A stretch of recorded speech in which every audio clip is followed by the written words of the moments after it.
ప్రియమైన దేవుని బిడ్డలారా, యేసుక్రీస్తు యొక్క ఆశ్చర్య కార్యములను, అద్భుత కార్యములను గురించి మనము ధ్యానము చేస్తూ ఉన్నాము కదా. మరి ఈరోజు కూడా దేవుడి యొక్క అద్భుతములను మనము చూడబోతూ ఉంటున్నాం. మరి ఒకవేళ నువ్వు నిరాశ చెంది ఉన్నావేమో, ఇంక నా జీవితం అయిపోయింది, నాకు ఎవరు చెయ్యరు అనుకున్నావేమో, నా పరిస్థితి బాగులేదు, నన్ను ఎవరు పట్టించుకోరు, నేనెంత ప్రయాసపడినది వ్యర్థమే, నేను ఎప్పుడు బాగుపడతాను అని నిరాశతో నువ్వు ఉన్నట్టయితే, ఈ యొక్క కథ ద్వారా లేక సన్నివేశము ద్వారా దేవుడు నా జీవితంని కూడా మార్చగలిగిన వాడని, ఆయన నమ్మిన వారిని ఆయన ఎప్పుడూ కూడా చేయి వదిలే దేవుడు కాదు. ఆయన మీద ఆధారపడిన వారిని ఖచ్చితంగా ఆయన సహాయం చేసి నడిపిస్తాడనే విశ్వాసం మనలో కలుగుతుంది. అందుకే దేవుని వాక్యం సెలవిస్తుంది, వినుట వలన విశ్వాసము కలుగుతుంది. దేని గురించి? వాక్యమును విన్నప్పుడే కదా. నా ప్రియమైన దేవుని బిడ్డలారా, ఈ ఉదయకాలంలో నిరాశతో కృంగి ఉంటే ఇదిగో దేవుడు నేను లేపబోతూ ఉంటున్నాడు, ధైర్యపరచబోతుంటున్నాడు. లూకాసు వార్త 5వ అధ్యాయము 1-11 వచనాల దాకా మనం ధ్యానం చేసినట్టయితే, ఇక్కడ యేసుక్రీస్తు ప్రభు ఒక గొప్ప అద్భుతాన్ని చేసినట్టుగా చూస్తూ ఉంటున్నాం. అక్కడ జనసమూహము దేవుని వాక్యం వినిచు ఆయన మీద పడుచుండగా, ఆయన గెన్నేసరేతు సరస్సు తీరమున నిలిచి ఆ సరస్సు తీరమునున్న 2 దోణలను చూచెను. జాలరులు వాటిలో నుండి దిగి తమ వలలను కనుగొర్చుండిరి. ఆయన ఆ దోణలో సీమోనుదైన యొక్క దోణనికి దరి నుండి కొంచెము త్రోయమని అతనిని అడిగెను. కూర్చుండి దొనల నుండి జనసమూహములను బోధించుచుండెను. ఆయన బోధిస్తూ ఉండగా అనేకులు ఆయన మీద పడుతూ ఉన్నారు. ఆయన వాక్యాన్ని వినడానికి, ఆయన చేసే అద్భుత కార్యములను చూడడానికి అనేకులు వచ్చారు. వారందరూ కూడా యేసుక్రీస్తును తొందర పెడుతూ ఉన్నారు. ఆ టైంలో ఆ సరస్సు దగ్గర ఉన్న 2 దోణలను యేసుప్రభు చూసి ఒక దోణలోకి కూర్చుని కొంచెం దరిలోకి ఆ యొక్క ఓడను తోయమని అన్నాడు. అప్పటికే ఆ దోణను ఆ మత్స్యకారులు చేపలు పట్టే వాళ్ళు అప్పుడే తీసుకొచ్చి తెర దగ్గర తీసుకొని వచ్చి నిలబెట్టి వారు ఏం చేస్తున్నారంటే ఆ యొక్క వలలన్నిటిని కూడా శుభ్రం చేసుకుంటూ ఉన్నారు. వారు జాలరులు.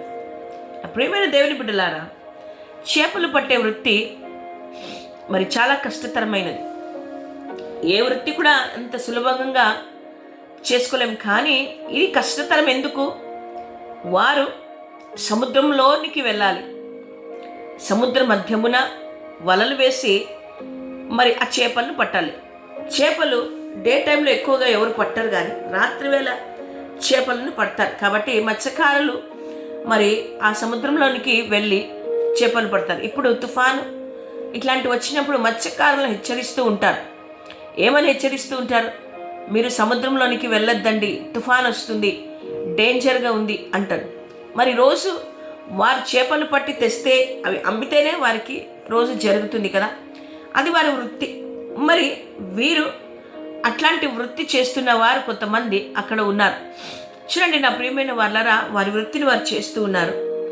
కష్టతరమైనది.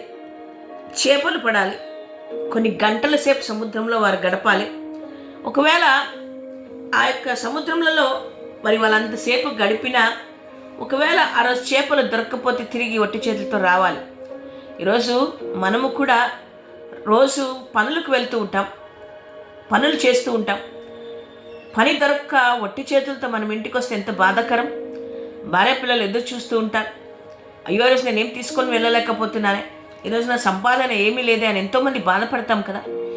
వీరి పరిస్థితి కూడా అంతే. ఆ చేపలు పట్టడానికి వెళ్ళిన వారు నిరుత్సాహంగా తిరిగి వచ్చారు. ఎందుకు? రాత్రంతా శ్రమ పడ్డారు. రాత్రంతా శ్రమ పడినా ఒక్క చేప కూడా వాళ్ళలో పడలేదు. రాత్రంతా కష్టపడారు. అందుకే ఒక పాట ఉంది కదా, రాత్రంతయు శ్రమ పడినా రాలేదు ప్రభు జయము. రాత్రంతా శ్రమ పడ్డారు. ఏం ప్రయోజనం? ఒక్క చేప కూడా పడలేదు. నీరసించిపోయారు. ఇంకా ఓపిక లేదు, ఇంకా చేసేదేమీ లేదని చెప్పి తిరిగి ఒడ్డు దగ్గరకు వచ్చారు. వచ్చి వారు వలలను క్లీన్ చేసుకుంటూ ఉన్నారు. మనం ఏ పని చేస్తున్నా, ఏ వృత్తి చేస్తున్నా ఆ యొక్క సామగ్రిని అంతా కూడా క్లీన్ చేసుకుంటాం కదా. మరి వీరు కూడా వారి వలలను బాగు చేసుకుంటూ ఉన్నారు. అక్కడ యేసుక్రీస్తు ప్రభు వాక్యమును అందిస్తూ ఉంటున్నాడు. యేసుక్రీస్తు ప్రభు వాక్యాన్ని వినడానికి ఎంతోమంది ఆసక్తిగా వచ్చారు. మరి యేసుక్రీస్తు ప్రభువు వీరిని చూశాడు, వీరి యొక్క నిరుత్సాహ స్థితిని చూశాడు. అప్పుడు యేసు ప్రభు బోధించుట చాలించిన తర్వాత, నీవు దోణెను లోతునకు నడిపించి చేపలు పట్టుటకు మీ వలలు వేయమని సీమోనుతో చెప్పగా, రాత్రంతా శ్రమ పడిన వారికి మరొకసారి చేపలు పట్టమని చెప్తున్నాడు యేసుక్రీస్తు ప్రభు. అందుకు సీమోను ఏమంటాడంటే, ఏలినవాడ, రాత్రంతా మేము ప్రయాసపడితిమి కానీ మాకేమీ దొరకలేదు. రాత్రంతా మేము కష్టపడ్డాం, ఎంతో ప్రయాసముతో ఓపికతో మేము అక్కడే కష్టపడుతూ, మా చేత కాకున్నా కూడా ఎదురు చూస్తూ ఆశతో మాకేమైనా చేపలు పడతాయేమో అని రాత్రంతా ప్రయాసపడ్డాం. ఏ ఫలితము మాకు లేదు. చేపలు పట్టే దాంట్లో పేతురు చాలా అనుభవం కలిగిన వాడు. సముద్రము లోతు, ఎక్కడ వల వేస్తే చేపలు పడతాయి, ఎంత ఒడ్డు దగ్గర నుంచి ఎంత దూరం వెళ్ళాలి, ఇవన్నీ అవగాహన పేతురుకున్నాయి. ఏ టైంలో, ఏ సమయంలో అన్నీ తెలుసు. అందుకని ఆయన అంటాడు, రాత్రంతా కష్టపడ్డాను, ప్రయోజనం లేదు ప్రభువా అన్నాడు. కానీ అయినను నీ మాట చెప్పున మలవేతునని ఆయనతో చెప్పాను. అయినను నీ మాట చెప్పున, ఎవరి మాట చెప్పున? సృష్టికర్త అయిన దేవుని మాట చెప్పున వల వేస్తానని ఆయన వలను వేయడానికి సిద్ధపడ్డాడు. తన ప్రయాసాన్ని, తన కష్టం రాత్రంతది కూడా మర్చిపోయాడు. ఈ దైవజనుడు, ఈ రక్షకుడు నాతో చెప్తున్నాడు కదా, నేను వల వేసి చూద్దాం అనే ఆలోచన అతనికి వచ్చింది. మనము కూడా అంతే, ఎంతో ప్రయాసపడ్డాం, ఎంతో కష్టపడ్డాం, ఎంతో దుఃఖంను అనుభవించాం, ఎన్నో రకాలుగా పనులు చేయడానికి పరిగెత్తాం, ఎక్కడెక్కడో ఏదేదో చేసాం, ప్రయాసపడుతున్నాం, ప్రయోజనం లేదు. కానీ ఆయన చెప్పినప్పుడు, అనగా నీ సృష్టికర్త అయిన దేవుడు నీతో చెప్పినప్పుడు ఆ పనిని నువ్వు చేయాలి. పేతురు వలె నిరుత్సాహ స్థితిలో ఉంటున్న మనమందరము కూడా పాతవన్నిటినీ, గతించినవన్నిటినీ, జరిగినవన్నిటిని మరచి ప్రయాసపడి ఈసారి వేద్దాం అనే ఆలోచన కలిగి పేతురు ఏ రీతిగా వేశాడో మనము కూడా మన యొక్క పనిలో ముందుకు వెళ్దాం. వాళ్ళు వేసినప్పుడు ఏమైందంట, వారు అలాగూ చేసి విస్తారమైన చేపలు పట్టివి, అందుచేత వారి వలలు పిగిలిపోవచ్చుండగా వారు వేరొక దోణలోనున్న తమ పాలివారు వచ్చి తమకు సహాయము చేయవలని వారికి సజ్ఞలు చేసిరి. వారు వచ్చి 2 దోణలు మునుగునట్లు నింపిరి. ఎప్పుడైతే దేవుని యొక్క మాటను విని వల వేశారో ఆ మాటకు తగినట్టుగా ప్రతిఫలమును వారు చూశారు. 2 దోణలు మునుగునట్టుగా చేపలు నింపబడ్డాయి వారి వలలలో. వారికి కాక, లాగడానికి కాక ఇతరులను సహాయం తీసుకున్నారు. ఎప్పుడైతే దేవుని మాటకు మనము లోబడతామో, దేవుని మాటకు ఎప్పుడైతే మనం విధేయత చూపుతామో, మనం ఊహించు వాటి కంటే అత్యధికమైన ఆశీర్వాదమును మనం చూడగలుగుతాం. మాట విన్న పేతురు ఇప్పుడు 2 దోణలకు చేపలను నింపుకున్నాడు. నా ప్రియమైన దేవుని బిడ్డలారా, మనమందరము కూడా ఎన్నో చెడు దినాలు మనం చూసాం, ఎన్నో శ్రమలు మనం పొందుకున్నాం.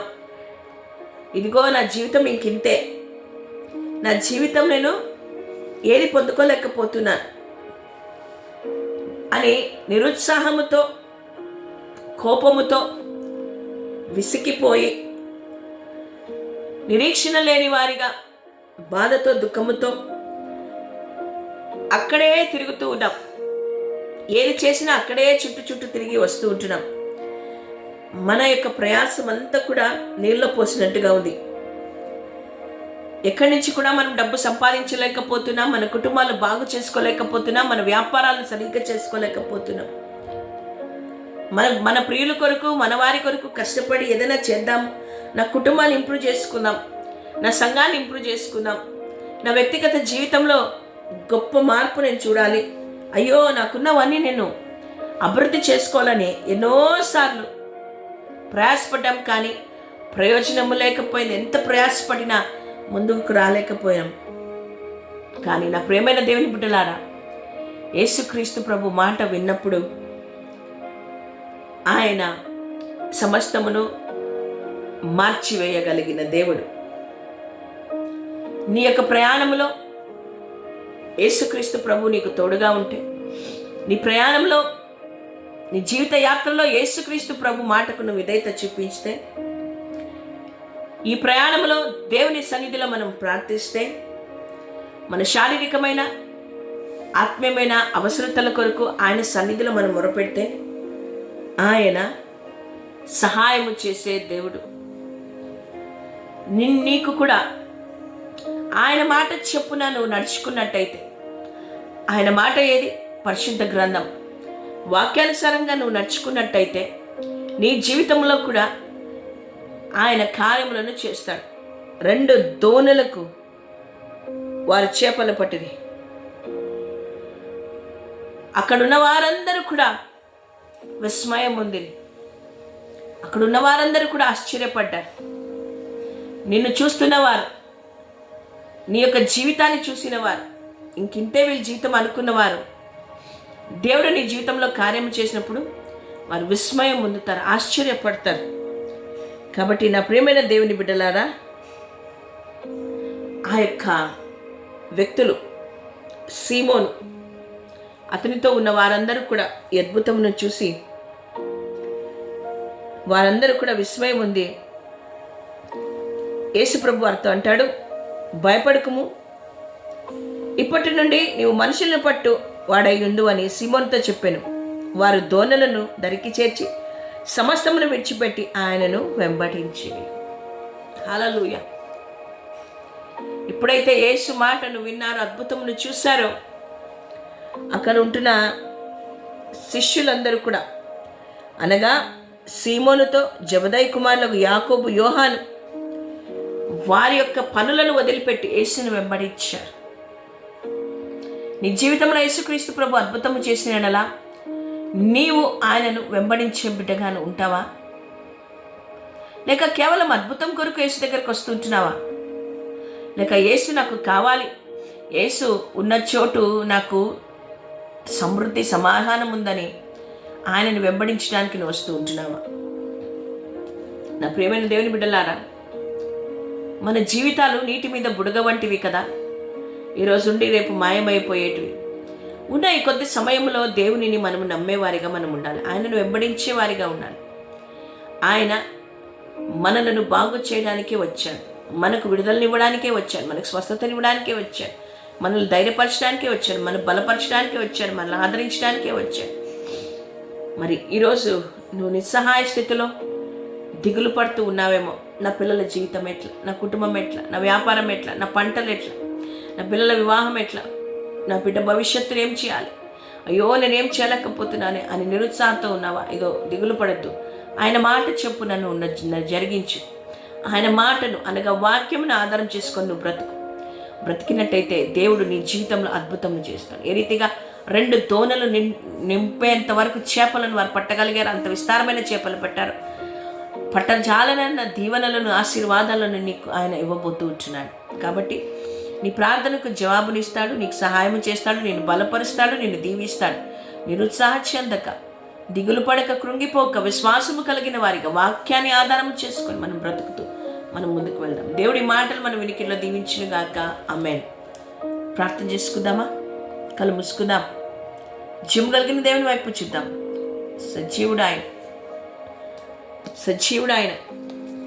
ఆయన వైపు మాత్రమే మనము చూద్దామా? పరిశుద్ధుడా, ప్రేమ కలిగిన దేవాని పాదములకు స్తోత్రాలు తండ్రి. నిరాశతో దిగులుతో ఉంటున్నాం, సహాయం లేక ఉంటున్నాం, ఎంతో ప్రయాసపడ్డాం, కష్టపడ్డాం, ఫలితం లేకపోయింది. ప్రభా, నీ మాట చెప్పున మేము జరిగించుటకు మాకు సహాయం చేయండి. నీ మాటకు లోబడే స్వభావం మాకు దయచేయండి. నీ వాక్యమును ఆధారం చేసుకొని ప్రభా నీ మాట తెలుసుకొని ఆ ప్రకారంగా మేము జీవించినప్పుడు మా జీవితాలలో ఆశ్చర్య కార్యాలను మేము అద్భుతములను చూస్తామని నమ్ముతుంటున్నాం. నీ వైపు చూస్తుంటున్నాం. మాకు సహాయం నీ దగ్గర నుంచే వస్తుందని మాకు సహాయం చేసి మా కుటుంబాలను ధైర్యపరచమని యేసు నామములో అడుగుతుంటున్నాము తండ్రి. ఆమేన్.